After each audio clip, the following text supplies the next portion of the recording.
What is going on, everybody? Welcome in to another great episode of the Sick Podcast, Steelers Crazy. As always, I'm Mic'd Up Sports One.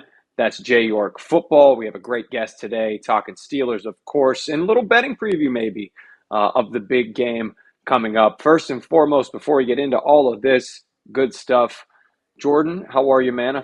Saw you throwing some shade on Twitter earlier today at Mitch Trubisky. You woke up a little bit angry, didn't you? Yeah, I just decided you kind of inspired me. It's not really shade. It's just, I'm sure that Mitch Trubisky is a great guy, but at the quarterback position for what we paid for him, the productivity that we seen on the field, unfortunately, it just wasn't there. And I think that we could have used that, money elsewhere.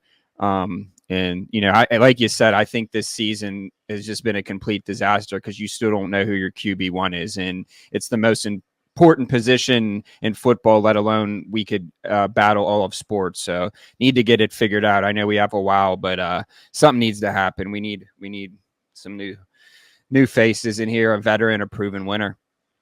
Yeah, we'll get into that with our guest today in just a few moments. If you did watch Mitch Trubisky a lot this past season, you probably could have used some alcohol. I think that's fair to say. So we want to tell you a little bit about Stoney's. This is the best, honestly, not just in PA, but in the world. You can't settle for a run-of-the-mill mass-produced beer when you can literally have the best. Upgrade that beer game, raise your standards, taste the difference that Stoney's beer can deliver. Jordan, then what do you do after you go to Stoney's? Well, not in that order, but where do you go before Stoney's? Well, you pick up the beer and then you get your car done. It's still City Wheelhouse. It's where the bar is set. Tires for all cars and trucks can now be purchased online at stillcitywheelhouse.com. Financing is available. John and John over there, as we always say, they're the best in the business. It's Pittsburgh West Coast Customs, I say. Pimp your ride, whatever you need, they have it. Number 30, we did the Jaylen Warren show. That's where he gets all his custom auto work done. It's where your Pittsburgh Steelers go. It's where you need to be. Still City Wheelhouse, your ride off in style, and it's where the bar is set. It says it on the t-shirt, as always, Mike. Yeah, you got that right, man. And it's an exciting time of year to be a Pittsburgh Steelers fan. Not so much because of, like you said, some of the debacles of last season, but because it's time to improve the team. You got free agency. Obviously, the NFL draft, the Senior Bowl is in full swing right now. So make sure that you're staying tuned and subscribe to the Sick Podcast Steelers Crazy, as we're going to bring you just an awesome spring of NFL content. Sadly, there's one more football game left for this season. Yeah. And it's the biggest of all. It's Chiefs 49ers. And if you're looking for a super offer for Super Bowl 58, DraftKings Sportsbook has you covered. New customers can bet on the big game and turn $5 into 200 instantly in bonus bets. Everybody out there, make sure you download the DraftKings Sportsbook app now. And yes, use that code 6sports. Once again, just $5 will get you 200 instantly in bonus bets. Music to my ears. Only on DraftKings Sportsbook, an official sports betting partner of Super Bowl 58. Once again, use the code SICKSPORTS, and the crown is yours. Gambling problem? Call 1-800-GAMBLER or visit www.1800gambler.net. In New York, call 877-8-HOPE-NY or text HOPE-NY. That's 467369. In Connecticut, help is also available for problem gambling.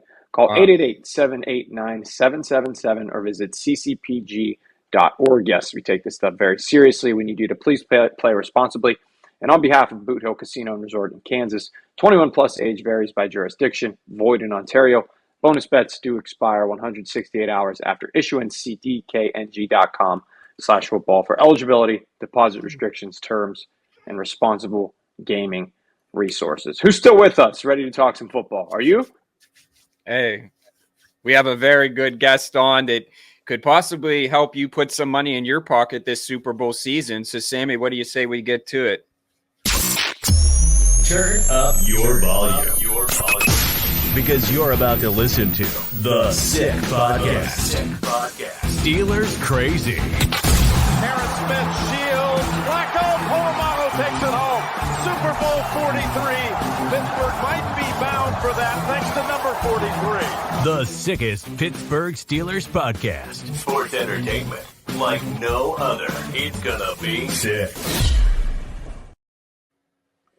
Yeah, we're going to get to some potential Super Bowl betting tips with this next guest, but you have to wait to the end of the show. Stick around with us. for the full thing, and we'll hopefully put some money in your pockets. This guy works in research and development and betting over at Pro Football Focus. He'll tell you a little bit about Sportfolio Kings as well. We're excited to have him on today. He's none other than Judah Fortgang. Judah, what's up? Yeah, great to be here. Thanks for having me on. Thanks for your time. So we'll kind of just jump right into it because we were doing a podcast earlier this week and this came in. Obviously, Steelers hired new offensive coordinator Arthur Smith. Production from the QB position, what is your charting, over what you've seen tell you about, where the Steelers are at? Yeah, I think if you kind of look at the Steelers organizationally and kind of as you guys talked about, their quarterback kind of lacking and having a definitive number one option, I think kind of plays into the Arthur Smith role of like trying to minimize the quarterback in as much as possible and build an offense around that. Obviously, he's had varying degrees of success there. I think in Tennessee, like we forget that like Ryan Tannehill was traded away for nothing, was a backup, kind of came out there and had a career resurgence. And I think that's kind of the success side of things and the possible right tail of what could go right. And then obviously things in Atlanta have not been particularly good. I think that's also relative to expectation, right? We shouldn't forget that Smith, took over a team that was projected to win somewhere around 4 games and kind of elevated a floor of 7 wins. Now, is that good enough in the NFL? No. But I don't think it's kind of this like slam dunk, oh, he's a terrible offensive coordinator. There's certainly a kind of distribution where he falls, and I think it really certainly plays into the Steelers' strengths, running the football and kind of being able to still create an offense without a even above average quarterback. Yeah, and I think like him being a head coach, some people are just meant to be an offensive coordinator, and I think that he can be a successful offensive coordinator. He has been in the past. You see, with Najee and Jalen, that's really going to go be big in the next season and open up the passing game. Well, that leads me into my next question. Kind of talk about you can't possibly go into training camp with Mason Rudolph and Kenny Pickett going to battle. Just realistically speaking, you see the quarterbacks in the AFC. Just kind of talk about where you stand. Do you draft a guy? Do you bring in a veteran? Or do you stick with that? Yeah, I think you do both. I think you want to try and take, especially considering where the Steelers are drafting, you're probably not going to be able to access kind of that top level of quarterback play. But I think taking a long shot, maybe a guy like Michael Penix, whomever that kind of might be. I'm not a draft guy. I don't know who that quarterback would be, but trying to take some long tail or even a couple of guys to try and capture. This happens all the time, right? Of some of the best quarterbacks in the league were not guys that were drafted, top 1 or even top 5, and just kind of trying to take a shot there and also trying to raise the floor by taking what's effectively a better version of Mason Rudolph or Kenny Pickett. I think at this point, Pickett hasn't played too much, but he's very, very unlikely to be an above-average quarterback. But I think the base of a guy like, say, Jameis Winston, especially when you look at the strengths of Winston with what the Steelers already have, I think Deontay Johnson and George Pickens are probably at their best downfield. And you can kind of maximize your strengths and run a real run-and-gun type offense where you can have a base rate of success with a really strong running game and try and kind of capture what the Browns did a lot with Joe Flacco of being able to win downfield also. And you can actually probably come and have a decent offense there. I think that wins you in both elevating the floor of your team and also trying to capture ceiling with a rookie who knows they're really a bunch of wild cards, but it is more known. At least you have more ceiling than sticking with a guy like Pickett or Rudolph or Trubisky or whoever it might be. What about like a Justin Fields or like a Kirk Cousins? Is that, I know that the Kirk Cousins thing, I think like money wise, realistically it would be a pipe dream.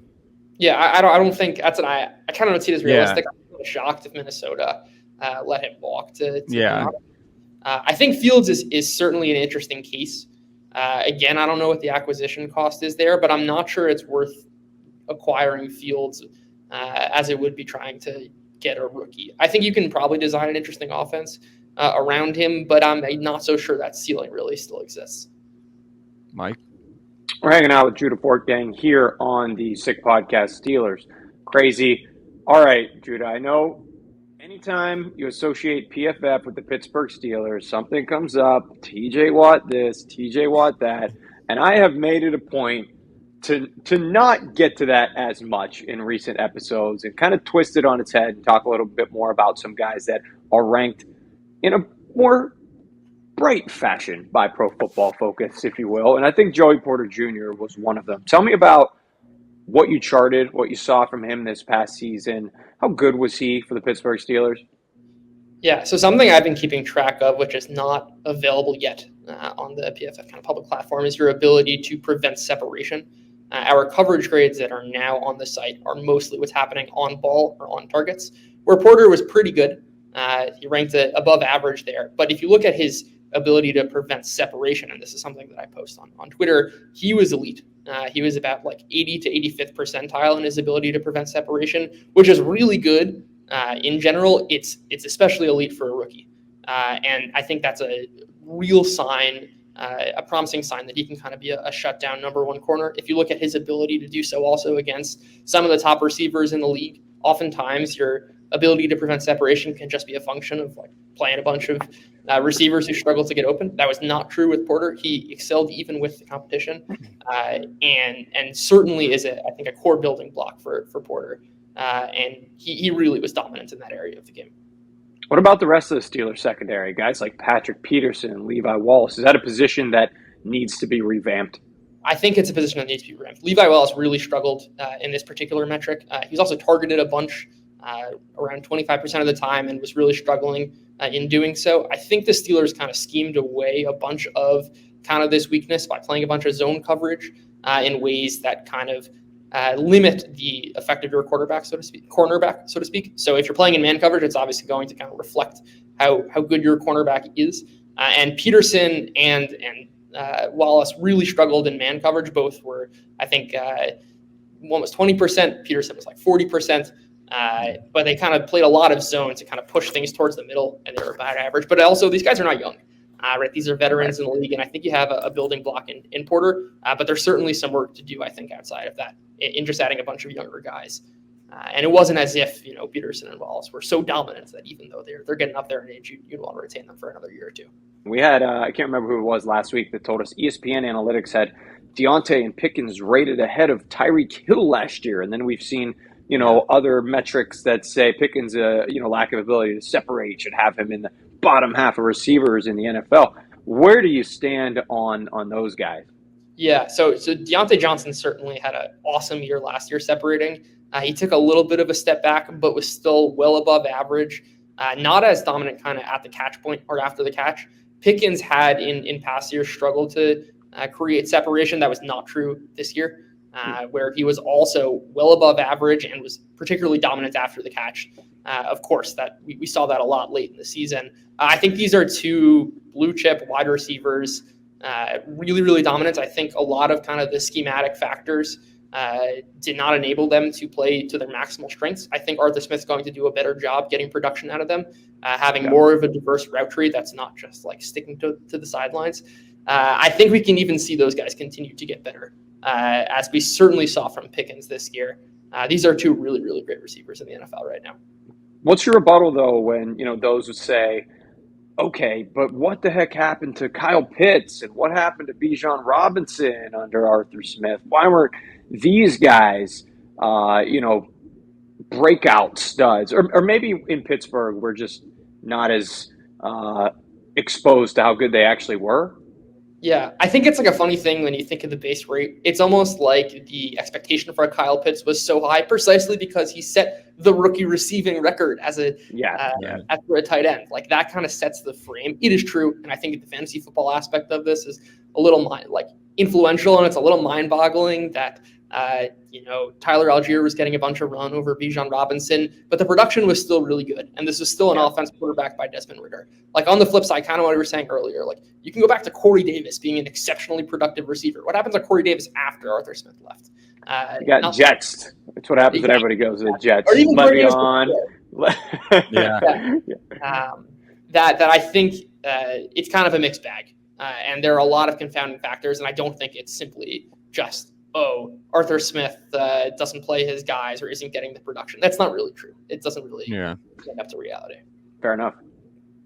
What are the biggest offseason needs? Obviously, we all agree that, they need to figure out the quarterback situation. But aside from that, what would you say, maybe possibly the secondary? I mean, I think that's a given because, those guys are all getting up there in age. We talked about that. What about some other positions? Yeah, I mean, obviously, line? quarterback is going to be by far the most important thing, but I think as a unit, more important than anything else, the offensive line. This is really a unit that struggled, and also precisely because they were kind of weak, they had to design an offense that had more quick game involved, and especially when you look at who their wide receivers are, you'd rather, right, as we continually talk about, Johnson and Pickens, you want them to have time to be able to create separation downfield, which they're really good at, and that's not something that most teams have, especially don't have two guys, which can really kind of mess with the defense's game plannings and how they kind of deploy their safeties. I think none of the offensive linemen for the Steelers grade out particularly well. I think shoring up that unit can certainly make your quarterback's life easier, but also kind of compounds with the fact and how the Steelers are set up where they're at their best, which is with their wide receivers, I think. Yeah, I mean, I have to agree. Mike? Yeah, for sure. I want to end this show, talk a little bit about sports betting, because I know obviously that's something that you play in that field for sure. Some others do as well. Me, not so successfully recently. I think Jordan had a pretty good year overall. Around the Super Bowl, I'm all right. I'm not nothing. So I want to throw a few Super Bowl props at you. Is that okay? And I know it's a little early. I want to give everybody the caveat of like you have another week and a half essentially to dissect these. So things are fluid and they could change. And I don't want anybody to see this and be like, Judith told me this and you know, I lost all my money, XYZ. Without further ado though, I'm gonna throw some at you and see some early thoughts, okay? Because we all love Super Bowl props over here. All right, let me start with Travis Kelce receptions over under 6.5. I think I'd take the over here. It is the San Francisco 49ers are generally a team that's been very, very good against tight ends. But I don't think that Kelce kind of plays your typical role of tight end. He's much more of a slot receiver, and he's clearly the number one guy. I expect that the Chiefs to pass a whole bunch, and I think kind of built into a bunch of this pricing is that the Niners are relatively easy to run against. Mahomes and the Chiefs, when the playoff comes, the script is pretty simple. You're going to let Patrick Mahomes do his thing. He's going to look for Kelce. He's going to extend plays, and when he does extend plays, he's almost always looking for Kelce, whose kind of best skill is being able to find that soft spot in the zone. At the end of the day, this is kind of pricing in Kelce's full production. He hasn't been that player the past couple of weeks. He's been much better. I expect that to continue in the Super Bowl. Yeah, I'm not sure if your deep dive analytics factor in for T Swift being in the press spot or being in a suite as well, but I feel like the numbers have been way up ever since that has started happening on a consistent. That's the number one feature in all the models, of course. There'll probably be a Taylor Swift prop bet thrown in there or something. Like, is she going to make it from her show from Japan? Always go to. Hey, it doesn't. It is what it is. It's not my thing, but it doesn't make me mad. So hey, it's good. It's good getting new eyes on the NFL. She will absolutely be there. All right, Christian McCaffrey. This smells like a trap to me. Maybe over 90.5 rushing yards. I'm gonna take the under here. I knew it. I knew it. Yeah, it smells like a trap. First off, that's a big number for any running back. The Chiefs are easy to run against, but you're not keeping up with Patrick Mahomes and the Chiefs by trying to run. You've got to kind of run the offense as they have all season with the Niners, and that's kind of relying on their passing game. That's I think a sneaky part of it. Not to mention that just like McCaffrey's banged up, he's not necessarily going to get all of the work. I think you can see a 90-10 split, but on the margins, this matters when you have 90.5 yards. But ultimately what this comes down to is I think the Niners are going to pass more. And even if the Chiefs run defense is bad, there's just not going to be enough volume to get to 90.5. I think we're going to see a lot of over bets sneaking in on that one. So buyer beware. I'll throw that out there now. Okay, on the other side of the ball, a pass game, obviously, that was much maligned throughout the season is the Chiefs. Kelce came on late, but so did this guy, Rashee Rice, of course, has been absolutely fantastic. Over under 67.5 yards. Ooh, I think that's a no bet for me. It's an interesting spot in that he's certainly kind of emerged as that clear number one receiver, but I think a lot of this work does go to Kelce. The Niners have been pretty decent against guys in the slot. He also relies a lot on yards after the catch, which the Niners are well suited to defend. I don't have a strong take on either side here. I appreciate you saying that. I do. Listen, at the end of the day, all of our bettors out there, any bettor needs to. You don't There's have to bet still everything. time it's too. Good advice. It's too early. Right. Things You don't need to change. take every prop. And I'm talking to myself right now, Jordan. Yeah. You don't need to take every prop. You don't need to take every prop. He's the one I have to that ingrain calls that. 1-800-GAMBLER. Oh, it's too soon, too serious. But listen, if I'm not on the next episode next week, you probably know You're in that the I've doghouse. created some debt. But I'm not going to be, because he's giving me some winners. All right, some fun long shots here. First touchdown score. Just throw one at me. Who knows? Where would you go if you had to? MVS. Whoa! Yeah. Plus like 30,000 million. Something like that. I think he is the preferred deep threat right now. It was a role that Justin Watson had for most of the season.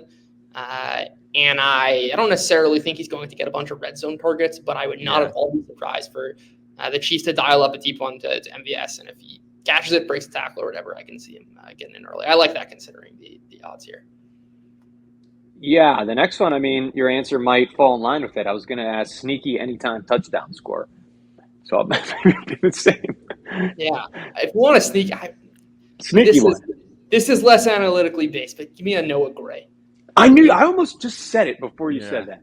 Yeah. Andy Reid's got these weird red zone designs. No one thinks the ball's going to Noah Gray in the red zone, and he just seems to pop up in these big spots. This is not me talking as the numbers guy. This is me talking as the football watcher. It's like the Lions just like trying to get Taylor Decker the ball or trying to get Penei Sewell the ball. These creative offensive designers trying to get exotic guys in there. I think that's Noah Gray on the Chiefs. All right, who wins the game? Or you don't have a pick yet? No need to. I think it's the Niners. Niners. I'm exactly like that. I've been saying but the thing is like I'm always gonna know and learn to not bet against Patrick Mahomes, because I told everyone, they're like, oh, this is the Lamar. I'm like, listen, they're gonna click at the right time, just like you said with the Travis Kelce thing. I think he's gonna have a big game. It could go either way, but I do think if this is the year that they're gonna do it, I think that the 49ers are gonna do it. So I have to agree. I did have one more question, and then we want to ask you, tell us where everyone can find your work and what you got coming up in the future. What would you consider, the Steelers next year in the AFC? Where I know that it's so early, but like if you kind of just had to give like a ballpark, where could you see them back in the playoffs or on the outside looking in? Yeah, I mean it's hard to kind of gauge this without knowing their plan. You got free agency in the draft. Yeah, but I will say I think this is a team on the outside looking in. If I were a Steelers fan, I would almost want this year to be we're really, really bad, can kind of turn the page, draft a quarterback, and move to the next step. Because this is a purgatory. I don't think it's easy. We've been wanting that for 5 years. Yeah. Well, okay, 3.5 post Ben, so ish, but totally understand. I mean, even Ben at the end was it was better than some of the quarterback play of recent. That's what's crazy. Like I'm like Ben's sitting on the couch. I mean, he was just a little bit not as mobile. I mean, he was still making the throws for the most part, but man, it's tough. Yeah, it's been tough. But as always, we appreciate your time. But just tell our viewers where they can find your work and things that you have coming up. Yeah, the easiest place would be on Twitter or X at throw the damn ball, damn spelled DAM. I love that. Could not get the domain name with the N. I was late. What are you going to do? And then I also have a Substack by the same name. I use that to kind of post and aggregate all of the content from PFF, from Sportfolio Kings, from wherever I write. Hopefully this offseason, we'll be able to continue doing a deep dive into a quarterback play. This is something I started last season of kind of looking at different traits that make certain quarterbacks successful and how that pairs with other areas of the game. So hopefully have that research done. And then that's anything and everything betting will also be on the Twitter, on the Substack, at throw the damn ball, damn spelled DAM. So I shouldn't run after this episode and go put that the Steelers are going to for sure make the playoffs next year. I don't even know what the odds are. Right. Who knows? I mean, if you want a good sweat, maybe. I'm going to stay away then. Hey, man, as always, appreciate your time. Love your work. We'll have to do it again. Mike? Thanks, Judah. Appreciate it. Yeah, John. Thank you, guys. Take care. Take care. You want me to go over the reads again? No, I'm just kidding. No, it's a nice time having him on. You see my face light up a little bit anytime we have somebody who is familiar with the betting game. And I'm not, what's the word I'm looking for here? Too prideful to tell everybody that it was a rough patch for me throughout this playoffs. You're still standing. That's what you live to see another day. I'm proud of you. I had the Chiefs losing to the Dolphins the first round. And then I had the Ravens beating the Chiefs. So, you were going crazy. My AFC side wasn't good. And then, but on the NFC side, I did pick San Francisco. There is tape before you the didn't season touch the Steeler game, did you? No. There's tape on this podcast of me before the season predicting the 49ers to go all the way and win the Super Bowl. I have kept with it all season, stuck with it all season long. Not anymore. I will not bet against Patrick Mahomes again. I won't give a final prediction yet, but I guess that's pretty damn close as we get into Super Bowl week next week. Yeah, as always, another great episode. I just love chopping it up with these guys who just, live and breathe football. Just good content and another great show. Make sure you subscribe. You see us on YouTube, but we're wherever where you get your podcasts. Shout out to our partners over at DraftKings, Steel City Wheelhouse, Stoney's. Shout out to Yin's Clothing. You see it with 2 Z's on the hat. Facts. There. Thank you, guys. The Sick Podcast, Steeler Crazy. We'll see you next week for another round of shows. And that's a wrap. Hope you don't miss us too much until next time. Follow the Sick Podcast Steelers Crazy on YouTube, Instagram, Facebook, Google Play, and Apple Podcasts.